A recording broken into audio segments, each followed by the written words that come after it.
We often speak of family as a refuge, a sacred place where love, protection, and belonging are guaranteed. It is meant to be a sanctuary, the first choice of trust and support in our lives. But what happens when the very space becomes the site of trauma? When the people children are meant to trust the most, parents, uncles, cousins, even siblings become the perpetrators of sexual abuse. The painful reality for many children is that the family is not a safe haven.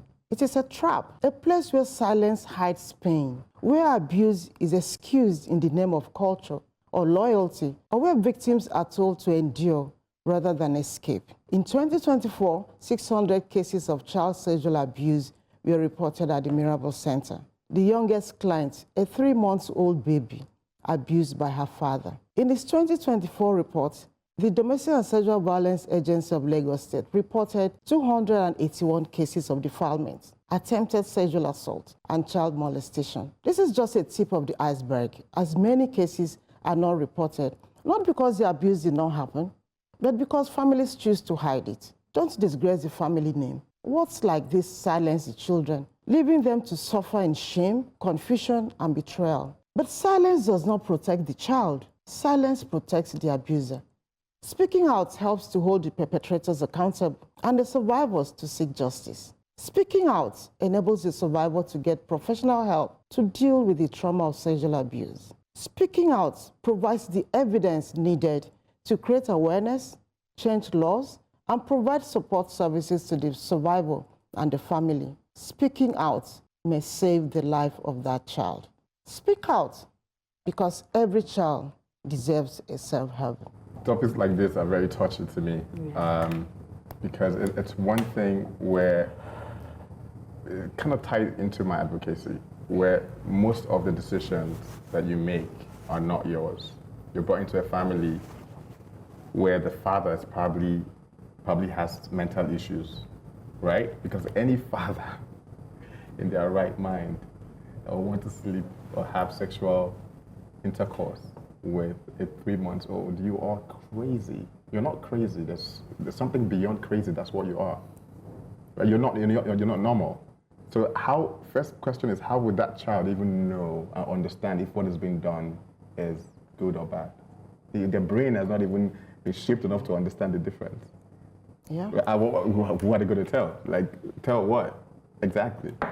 Right? Or the 4 years old, or the 5 years old, or the 6, even the 10. They might have conversation, but they didn't know what's happening, right? So, as much as I understand that speaking out is important, we need to find other ways to solve this problem outside speaking out. Because like you said in your advocacy, people would say, don't disgrace the family. If you put it out there, it's your name. Your children would have that stigma. And so they keep it within the family. They keep it, not even within the inner family. So sometimes it doesn't even go out to the extended family, because people do not have the voice. Most of the young people don't have that voice. They don't even understand what is happening. So my question would be, how do we create systems and structures to even avoid that in the first place, knowing the fact that some people are not able to voice what's going on? Personally, I believe that when you talk about not being mentally sound, that is an excuse to escape, the consequences of your action. So I'm abusing a 3-month-old baby, and I said, I'm not mentally sound. So I'm not held accountable for that violation. Legally. And so I go away. Go away to where? No, but I think you go to a mental institution. They drop you in a place where you can never interact with human beings again. Which is the one I don't agree with. I think that you can acknowledge the mental health issues. However, you will still bear the consequences of your action. Yes. The fact that we know that, or we are recognizing that for you to do this, you must be mentally disturbed. Definitely. This is not even just crazy. You're highly, I'm looking for the appropriate word. You're not normal. Then it doesn't remove the consequences that you have to serve for what you have done. I think that's where we need to look at it from. Yeah. But like, I mean, the law says so. The law has to change. Doesn't make any sense. Yeah. We need to keep speaking out. I mean, we're speaking out. People are speaking. You said something about system. I don't want to sound like a broken record, but it's okay. I think I will keep sounding. Our law enforcement agencies, I say most of these things really start from them in terms of how they take in, analyze, talk to, and take on the issues when it comes to them. I know the last time Kate said that there are now tables of Gender desk. Gender in the desk, yeah, family support units. How effective are they? So aside from those now put on that gender desk, the larger police force, because the desk is not outside. When it happens to someone and the person runs out and runs to a policeman, is that policeman or woman, Yeah. are they equipped enough to know the kind of response they should give, the kind of help they should prefer, who they should be calling? Big shout out to Mirabel Center. They've been there for a very long time, and it's been a lot of work. Thank you for what is happening at Mirabel Center. Thank you. I mean, I looked at the statistics that you gave. In 2024, you had 600 cases, just one organization. The DSVA, that's the Lagos State Domestic Violence Agency, right? Also had 281 cases. We have organizations such as yours scattered across Nigeria. I cannot begin to imagine the statistics from each of them and aggregating all together what we are dealing with in our homes. Having said that, you said something, and I think it's words on marble. You said silence protects the abuser, it doesn't protect the child. This week, I watched a documentary on News Central about Victory, who was raped, and the abuser had his way with the police and the law, to the extent that it is the family of the abused, the victim, who have gone through extreme violation of their rights.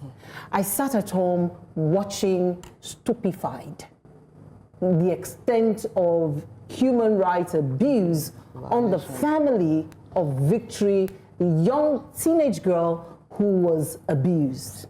And so what you said about silence, hiding pain in families, and families in this century still wanting to protect the abuser against the abused, resonates with me strongly.